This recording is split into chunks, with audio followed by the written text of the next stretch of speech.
I am talking to Lauren Monroe and her husband, this guy, Rick Allen. He's in a band, Def Leppard, that some of you might have heard of. That is kind of how the two of you met. As actually, I'm asking a question here, but let me just say, Rick, you lost an arm in a tragic car accident. You were having pain issues, and somewhere along the line is how you came to Lauren, right? Is that how it all began? Yeah, a mutual friend of mine, a mutual friend of ours, told me about Lauren, and she was working at Boulder College of Massage at the time, and he was like, she's amazing. I'll see if I can get in touch with her. And we ended up meeting the night before in Colorado Springs, Yeah. and then I had a session with her the next day, and it really helped. And then we just kept in touch, and one thing led to another. Now, Lauren, exactly because I've done some work with you. Let's just put that out there. Amazing work. I am so glad that this all has come together in so many ways. Meeting the two of you. What exactly were you doing for Rick back then to help him with his pain? Well, I was doing a lot of somatic experiencing with him. So Which means what? Explain that. That means having him have the experience of his mind and emotion within his body. And oftentimes when you go through physical trauma still, since the body has an intelligence, it still hangs on to the trauma. And so that's one way of treating trauma. And when I looked, he was having pain, but I saw obviously there was a lot of other issues that weren't addressed, like PTSD and various things that trauma can bring you to, have if it's not dealt with. So my first session with him was really just having him feel the trauma in his body and helping him work with that. It was really, powerful session. And, it entails massage therapy and energy medicine and a lot of guided visualization. And now I'm normal. And now we're working on that, the normal part. But a serious question. This was years after the accident, right, Rick? It was, but as Lauren suggested, the cellular memory of the trauma, your body kind of hangs on to it.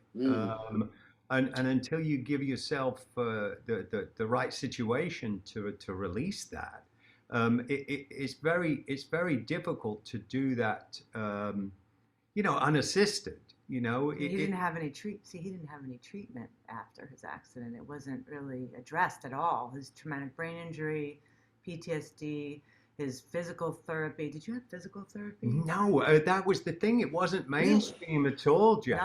Nothing, any kind of therapy that addressed PTSD or traumatic brain injury.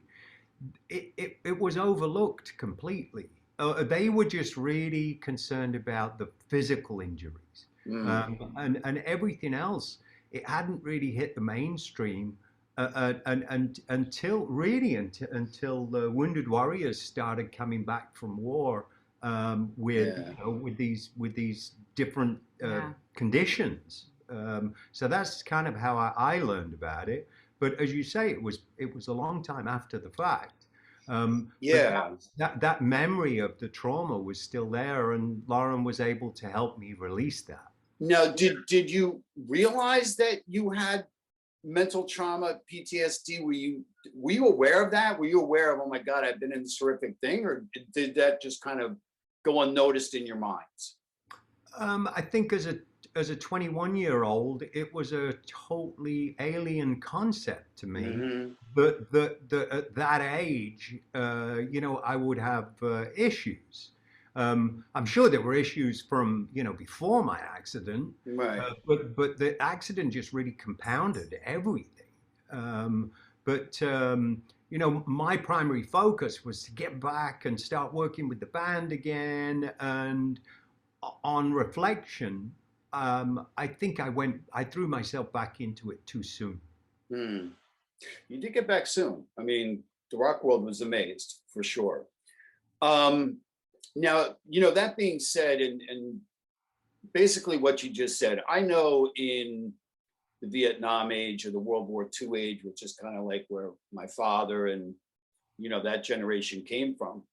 It was like, well, you're men. They just came home. They didn't talk about it. They sucked it up. They went back with their lives. And then, in hindsight, you kind of look back and you're like, well, he did drink quite a bit. He never did talk about it. He never did show his emotions, all those sorts of things. So, I clearly get what you're saying about it. It was never a thing. It was almost like, and you tell me, and Lauren, you could probably weigh in on this even better as far as wounded warriors, veterans. It was almost like before they got help, it was almost like you were weak if you didn't just suck it up and go on. Is that fair to say? Yeah, and it's still that kind of way of thinking, that whole stigma around asking for help within the military community is still there. Really? Getting more and more mainstream to be able to have other kind of therapies to help you. And, the more public it is and the more people are educated, the better it's going to be. But yeah, you were right on. You just stuff it and deal with it. Yeah. And, many of our ancestors did that and were unsuccessful, I think, at having a real quality, happy life. Yeah. Yeah. Very true. In fact, on a sidebar, I was watching football yesterday. That would be American football, Rick. For you. French state ball. and they ran a little public service message about that, about football players with mental illness. So it's becoming so much more in the main front, which I think is fantastic, because I know when I first realized that I suffered from depression, I didn't tell a soul. I mean, I was extremely quiet about it. I was, when I would go see my therapist, I would look around and make sure nobody saw me going into the office, all that kind of stuff. Now I'm much more open about it. So yeah, it is a good thing that it's coming to the forefront. While we are sort of on that subject, let's talk about, because I know when we were texting about doing this, you said, hey, I want to also talk about the veterans. So please do go ahead with that. Well, Veterans Day is coming up, and we're Yes. always about raising funds for veterans, and we have 2 special events that we're doing to do that. One is the 12 Drummers Drumming, which is a fabulous virtual event where we have 12 amazing drummers that are going to be supporting the cause, and they'll be auctioning off a signed piece of merchandise, a stage clothes, an instrument, drum head, and then a video just to shout out how important the cause is for our vets. So we have 12 drummers, and that'll be happening November 11th for a week, and for 12 days, actually. And you can learn more about it on our website. Go to ravendrumfoundation.org. And then we're having an event, a Big Love benefit concert here for veterans too, up in Northern California. And you also could buy a seat for a veteran if you can't make it, because a lot of people aren't here around the Bay Area. So we're doing those 2 things. We're really happy to contribute this year. What is your history working with veterans? When did you first get involved working with veterans? In 2006, after Rick's first visit to Walter Reed. Yeah, I went to Walter Reed 2006, and it was quite traumatic, just being around so much pain. But I just remember getting through the experience, and I got on the phone with Lauren when I got back to the hotel, and I just said we need to refocus on our wounded warriors, because there's a lot we can do. And she agreed, and that's when we set up Project Resiliency. So you were already doing wounded warriors stuff? Yes, since 2006, that's when we started, and we've been partnering with Wounded Warrior Project for years, and we've done retreats and various workshops where we do our drumming work, mindfulness work, and energy medicine techniques. We were doing 5-day retreats with them and their spouses, which is really an amazing work. So everyone knows that we have trauma with our soldiers coming home, but then there's secondary trauma with caregivers and spouses and kids, and there's it's Yeah. spillover effect, and everyone really needs to learn how to deal with post-traumatic stress within a family, because it's a family experience. It's not, even if it's just one person who went to war, when they come back, everyone else has a big adjustment to make on how to, help them heal.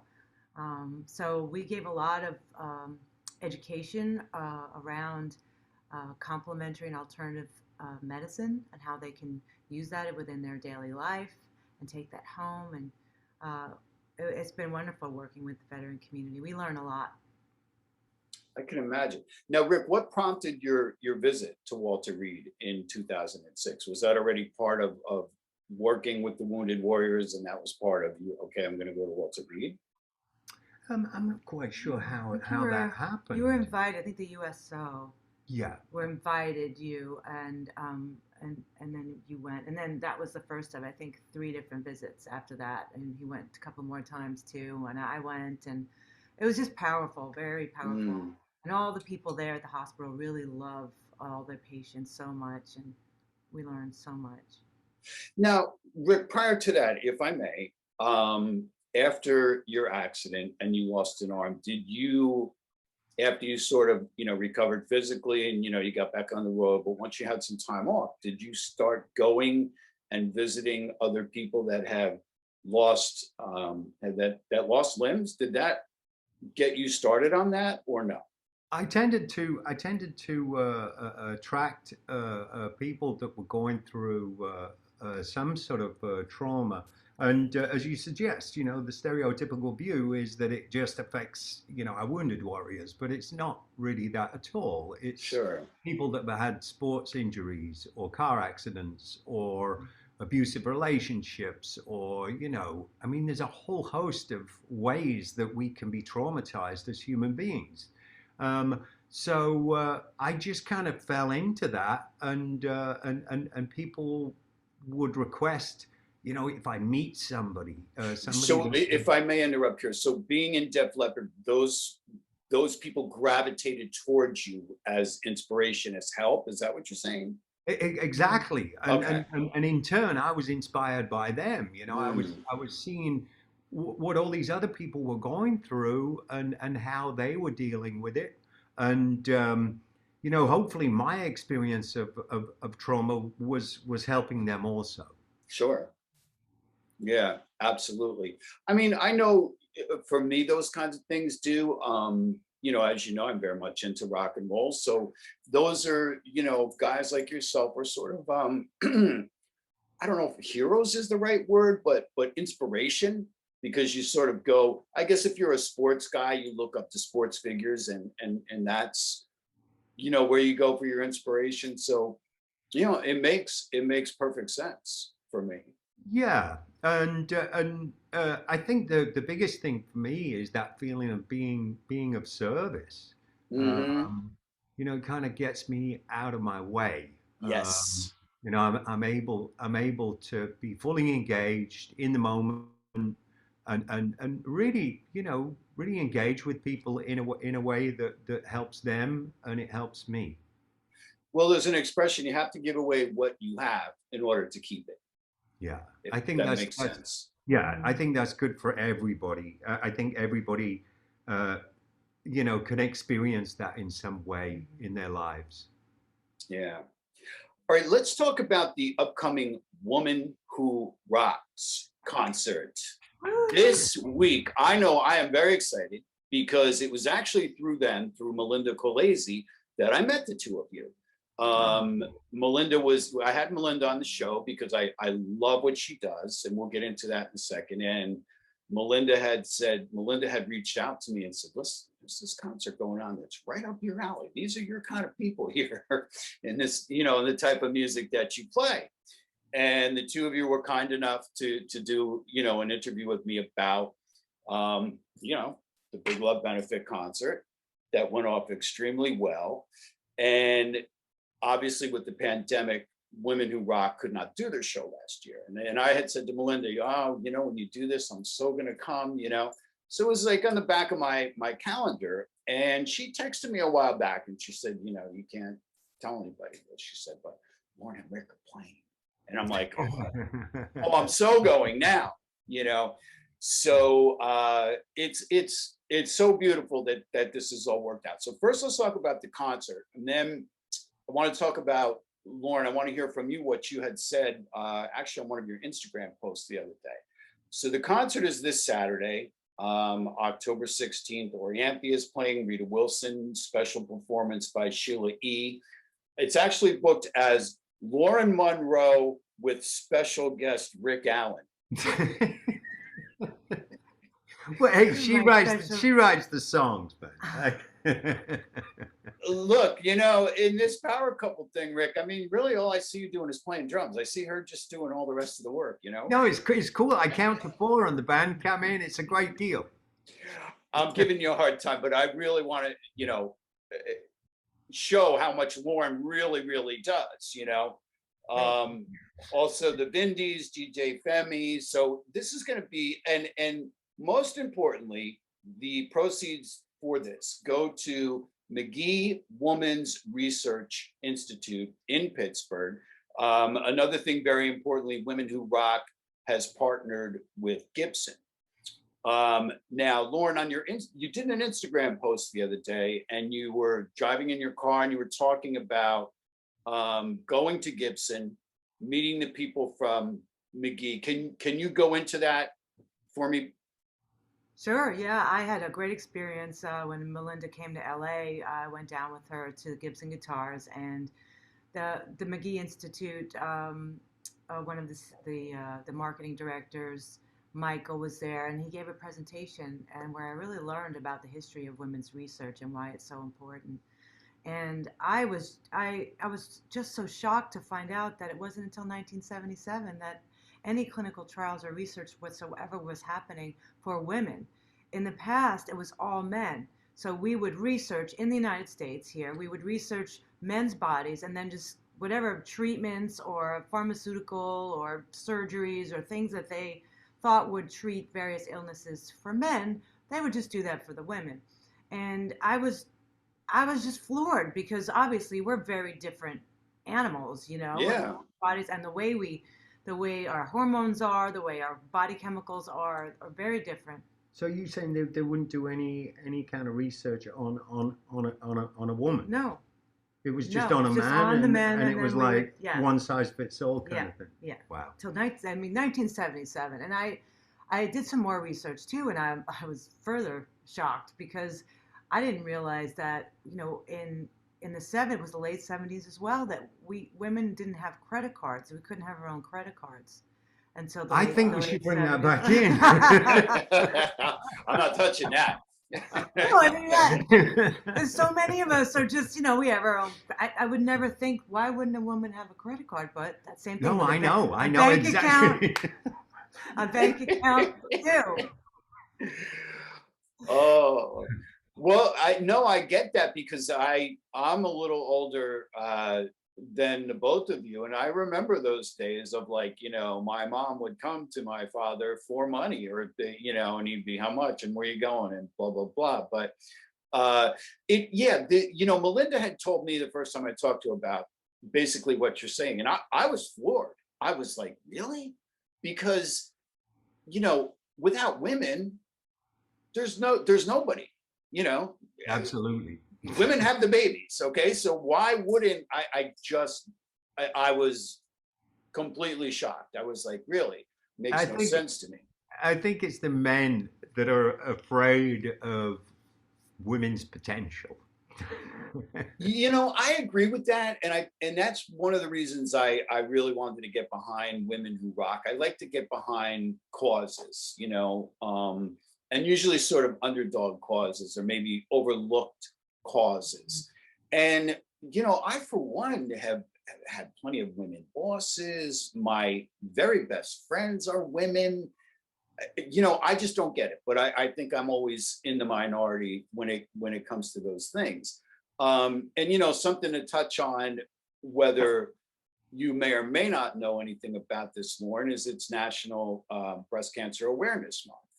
And I believe it's 1 in 4 women will get diagnosed with breast cancer.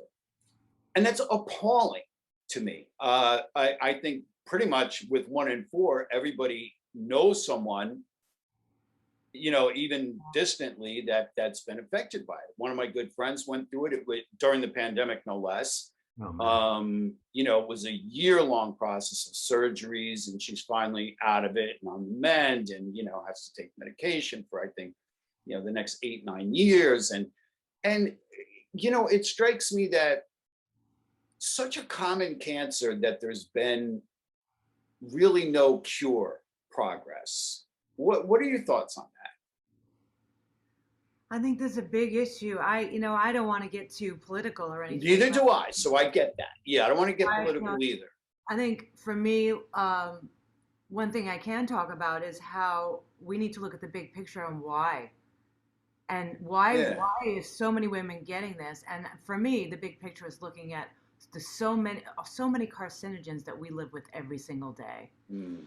I mean, when you're finding, jet fuel in breast milk, there's something going on. And we have to look deeper at what we're breathing, drinking, and eating, and also our mental health around how that contributes to our overall body chemistry. And we all have cancer. We all have it in us. It's something that's very common. But what happens is when someone gets diagnosed with cancer, it's because it's taken into the body and found a home.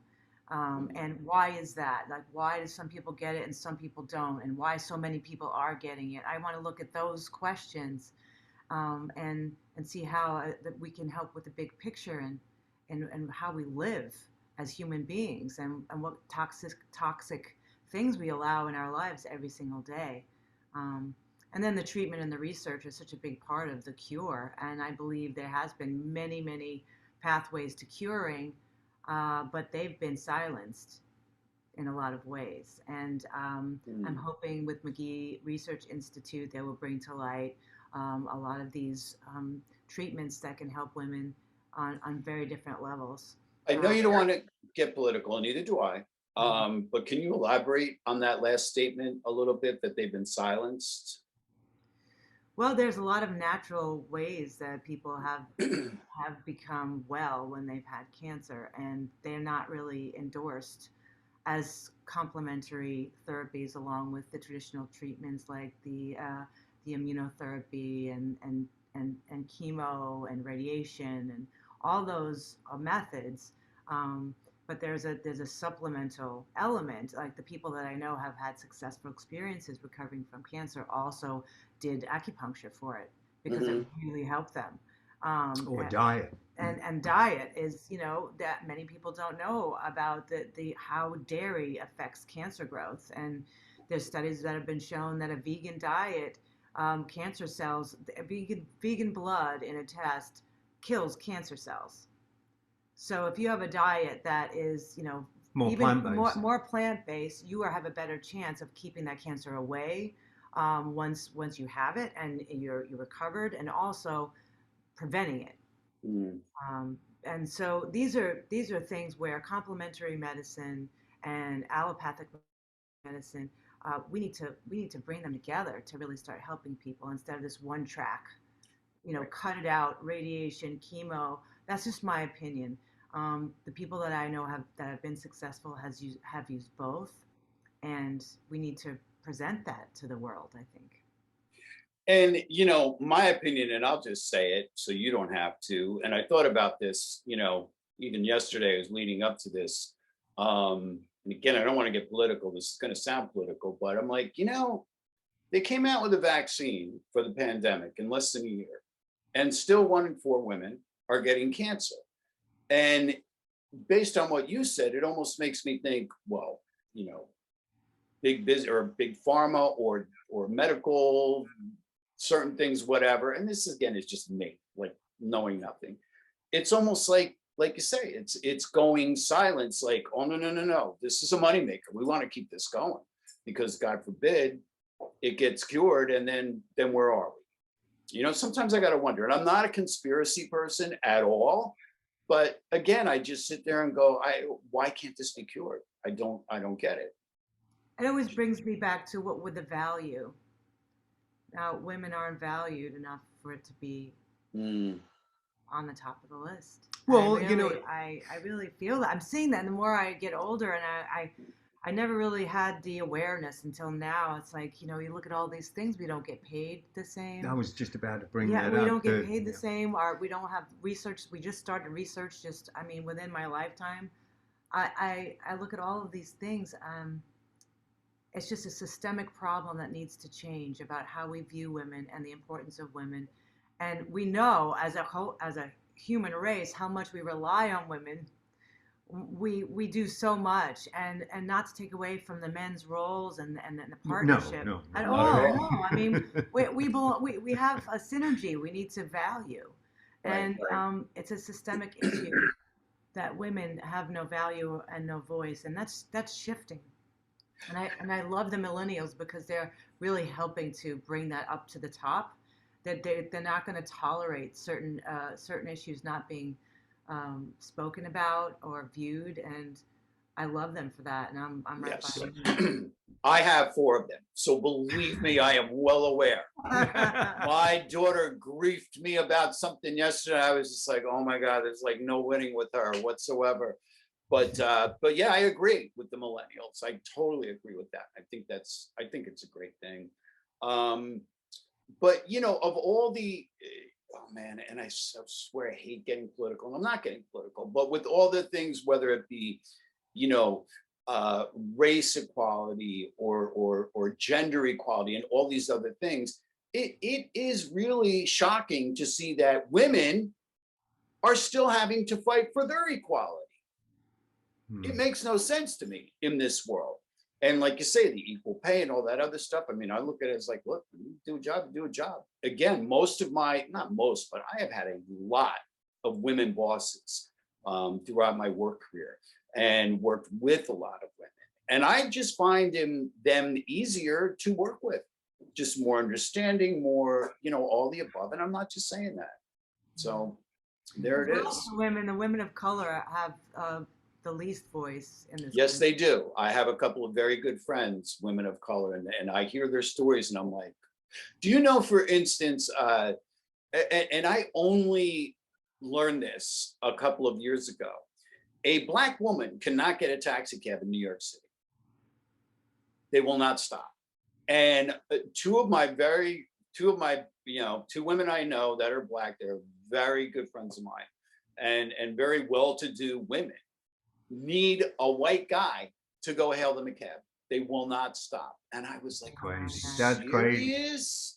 So our indigenous populations as well. Yeah, our indigenous women are completely invisible. I don't know the number, but it's a horrific number of how many indigenous Native women here in America go missing, and there's no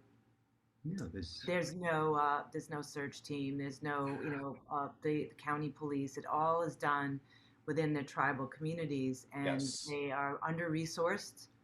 A lot of these reservations and these women on these reservations, it's just rife with alcoholism and all sorts of trauma. So they don't have a voice, and I'm waiting, and I'm hoping that as the years unfold and we get more Native American women in higher positions to speak. I actually just saw the numbers. Just happened to see the numbers a couple of weeks ago, and yeah, the numbers are definitely high. There's no doubt about it. All right, let's. I want you to tell people again what they can do. Let's start with Women Who Rock. There's a lot of stuff going on with that the two of you know better than me. So tell me, the people that can't be in Pittsburgh this week, what they can do to help. Well, if you can't be in Pittsburgh to see the show, you can go to the Women Who Rock website, and there's a charity, there's an auction going on. So you'll be able to contribute, and all the monies will go towards the McGee Women's Research Institute.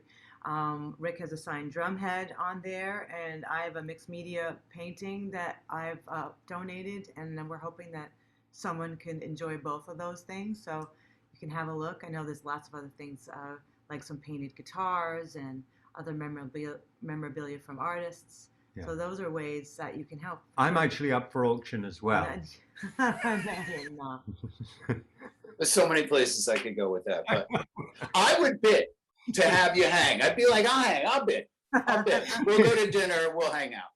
I could have my own Rick Allen. It's great. Yeah, exactly. It'd be taking him around, showing him off, bringing him to school, We can, we have a big cutout of him in the garage. Oh yeah. We should do something. Yeah, you sign it, bring it along, take pictures with the cutout and all that kind of thing. So musically, what are the two of you going to do this weekend in Pittsburgh? What can we expect to play? Because I know, obviously, you both have your own kind. Lauren, you're extremely talented. Guitar, drums. Again, you're much more talented than this guy. I'm just saying. Yeah, I would never say that. No, I'm kidding. Right. There'll be four of us there. We're bringing one of my guitar player, Brian Whelan's coming, and Tammy Brown, who plays keyboards and is an extraordinary vocalist. So there'll be four of us there playing songs from Under the Wolf Moon album that was just released. Yes. And a couple of new songs that I'll be releasing early next year. So it'll be fun. That sounds good. So do you have a new album in the works for next year? Yeah, I do. Yeah, I'm almost done recording it and tracking it. And so there'll be new music. I'll be releasing a bunch of singles first, and just planning a tour. So he's got his tour next year, and starting. Yeah. So the couple of years home, well, next year will be crazy with the both of you going on the road. So. Yeah, it's imminent. It's going to get busy. Yeah. Well, I think you were lucky with Def Leppard taking, being able to get another year off out of this. I really think that was the wise decision, whose ever decision that was for that tour. I think the promoters, anybody that puts on, large events, large gatherings. I think early on in the pandemic, they got ahead of it, and they created a committee where, they just said, we have to follow the science, and that's the only way we can really make this safe for everybody. Yeah, and there's only been a couple of large events. Like I believe you guys are playing at MetLife Stadium or Citi Field. There's only been one or two of those concerts since the pandemic. So again, I think it's a much smarter idea. Mostly everything that's been around that I've been going to is small. There's been a couple of arena shows, but it's a lot of 3,000 seaters or club shows that, that are happening. So, all right. And again, the Wounded Warriors Project, please tell people what to do, where to go, what they can do to help that. Well, you can go, we have an Eventbrite for the actual Big Love Benefit concert. You can find us on Eventbrite. And you can, if you can't go to the show, you can always donate a ticket for a veteran. And so that donation will be given to a vet to come and experience the show. Because as you know, the Big Love Benefit concerts, it's not just a fundraiser, it's an education. There's a lot of storytelling that goes on around the music, so people can really understand the issue and the crisis around PTSD and also suicide prevention, which we've been very active in this year, starting with last year's Big Love Benefit concert, because it's been such a big problem. And we want to just give people more information around that and how much it really helps people to be able to be trained in preventing suicide and having programs that come from alternative and complementary medicine and how that helps people with the post-traumatic stress. So our veterans, we want them there with us, as well as the people who are coming to donate. And I think that's the way to go. You can go to ravendrumfoundation.org as well, or go to biglovebenefitconcerts.com to find out more. Okay. And I will be repeating those in the social media to get people there. Lauren Monroe, Rick Allen, a pleasure as always. Thank you very much for taking the time. I do appreciate it. We appreciate you, man. Always Thank you. love seeing you, Jay. Thank you. Thanks.